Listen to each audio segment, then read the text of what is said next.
Why? Hello and welcome everybody. Also good morning. Today I wanted to update you guys with the day 1 progression of our Tactician into Witch Hunter.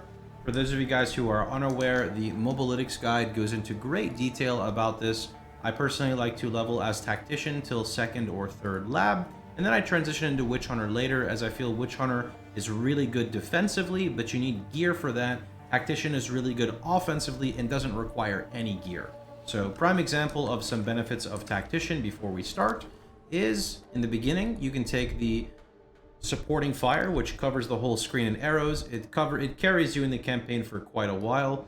When you get further in, you can swap that to the immobilization buildup, which applies to your freeze, which is a freeze multiplier. Then you can go into right where we want them. This is what I personally did, and that way you can chain freeze and pin, so you can rotate it on bosses. And then when I get to about the interludes and I can pick up the level 14 spirit gems, I like taking a solid plan. Now, I know this is a lot of respecking for people, and you don't have to do this, but I like to play for efficiency, so that's kind of where this is coming in from.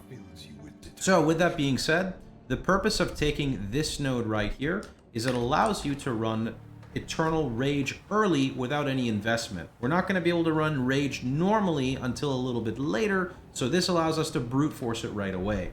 For people who don't know, this is effectively 30% more damage, so this node here is being turned into a 30% more damage node. Furthermore, what this allows you to do is also run Berserk in your second weapon set, and it allows you to use things such as Rage Forge 2. Now, before people get a little confused, I need to go back and go ahead and look at this for you, because if you look here under how it works, it's going to teach you what goes in weapon 1 and what goes in weapon 2. This is so players don't get confused. All right, with that being said, I'm just going to go ahead and flash my tree so you can see. I do need to do the respec basically here, and I need to pull that through this way. That's so we can take acceleration on our Permafrost. I'm just waiting to get more weapon sets, and then we can take Marked for Sickness on our weapon 2.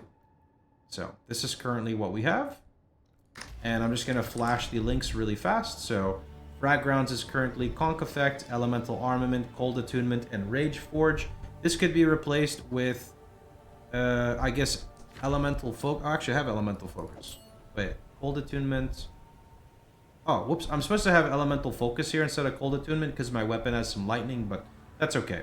Permafrost has Ice Bite, Elemental Armament, LE Focus, and Projectile Acceleration. Freezing Mark with Prolonged Duration, Eternal Mark, Charged Mark. Thunderstorm with Blazing Crit, Prolonged Duration, and Pinpoint. Herald of Ice with Cold Attunement, LE Armament, and LE Focus. And Shard Scavenger with Prolonged Duration. Alright, let's go ahead and do a quick showcase of how the character feels right now. Now, do know I haven't bought anything. I'm playing in group found with a few of my buddies, and I'm basically in full solo self-found gear at this stage.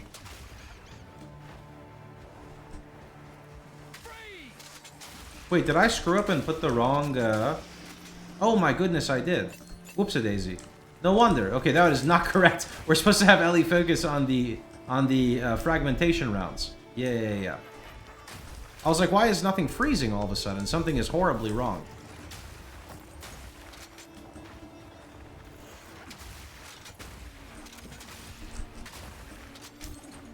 Now, what starts to make the build really smooth, and this is why I really push for the respec in Act 3, these nodes down here really bring the build together, because you have a 30% chance to not expend ammunition.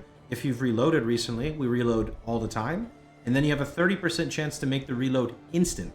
So this makes it so you can't even tell, and this makes it so you can't even tell, right? So this really extends the 1-round ammunition to feel a lot stronger than just 1 round. Then we can talk about the Shard Scavenger in here a little bit. So I don't know how to read this zone, so we're going to run around for a little bit so you get a showcase. We're trying to look for the Scorpion boss, and then everything will kind of, I guess, show. I have also opted to not run Oil Grenade right now. The only reason I'm not running Oil Grenade is because I have Berserk on my second weapon, and that's basically giving me like 15% more damage. Oil Grenade's probably comparable, maybe a little bit better, but it's an extra button press, and who wants to press those, right?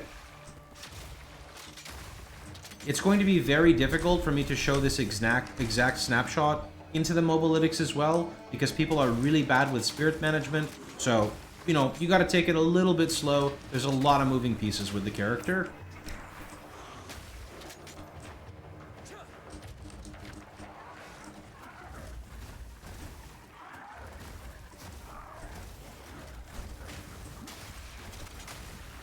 I will also say that the Eternal Rage setup does take a lot of strength, so it's very, very difficult to get this setup right away. I also have, like, attribute runes literally in my gear just to be able to set this up. But of course, with levels, it becomes easier and easier, and that's because with levels, you get more attributes, and you don't have to level up Eternal Rage at the moment. You can just kind of keep it at the current attribute it's at the current level.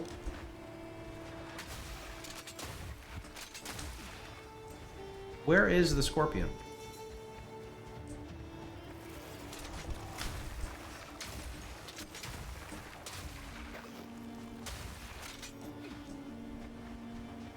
Maybe topside? Let's go check topside.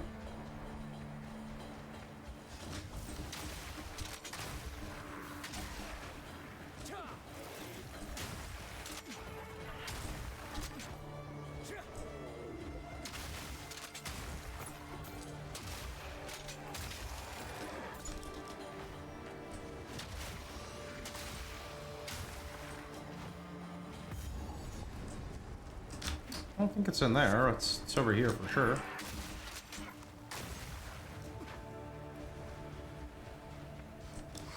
What is this?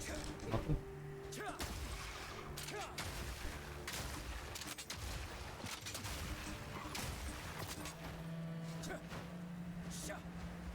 So when we get to the boss, which hopefully is really soon, our rotation is going to be drop a thunderstorm, hit the target with freezing mark, and if you have the oil grenade, you'll also throw the oil grenade down as well.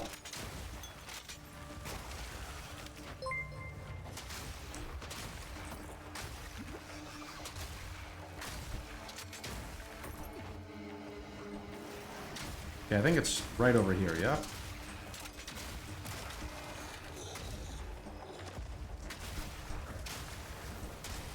Surely.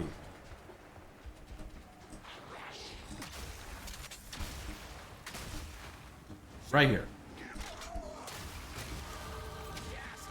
Right here. Right here. Yeah? No. I mean, there's only so much more on the right I can go. Here? Here we go. Nice. Alright.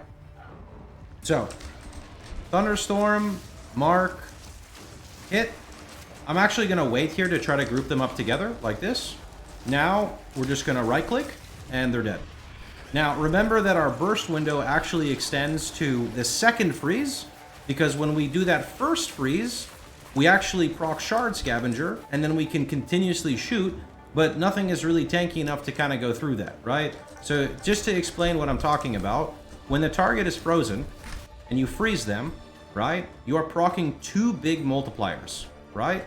Multiplier 1 is freezing mark. You gain extra damage as cold for your fragmentation round and your permafrost.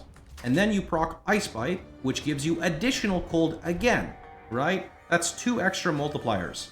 Then when you use your frag rounds and you consume the freeze, you will proc Shard Scavenger. Simply put, Shard Scavenger, you can hold down your left click and shoot to your heart's content with no reload needed. One other thing to note is we run on our freezing mark, eternal mark, and charged mark. What this means is your mark will not get consumed right away, so you get the damage bonus of the mark while also having the mark still on the boss, so you can still build the freeze up like much quicker. And you get charged mark, so you get shock. So the second burst is actually more damage from the first burst, but I can't show because the bosses died too fast. Anyway, that's pretty much the character. We're going to continue onward. Our goal is to respec to Witch Hunter at some point. I don't know exactly when. Basically, I need to have some gear, I think, to get the Sork Ward going. The alternative route is we respec at third lab and we go 2 points into Sork Ward and 1 point into Explode, so we'd lose a lot of single target, but we gain survivability and we gain clear. Anyway, that's pretty much about it. I'll keep you guys updated, so Hope you guys have a wonderful time. Hope you guys enjoyed yourselves. Sorry if the video is a bit of a mess. It's been a 13-hour stream. I'm a bit tired. And I'll catch you guys all tomorrow. Thanks for watching.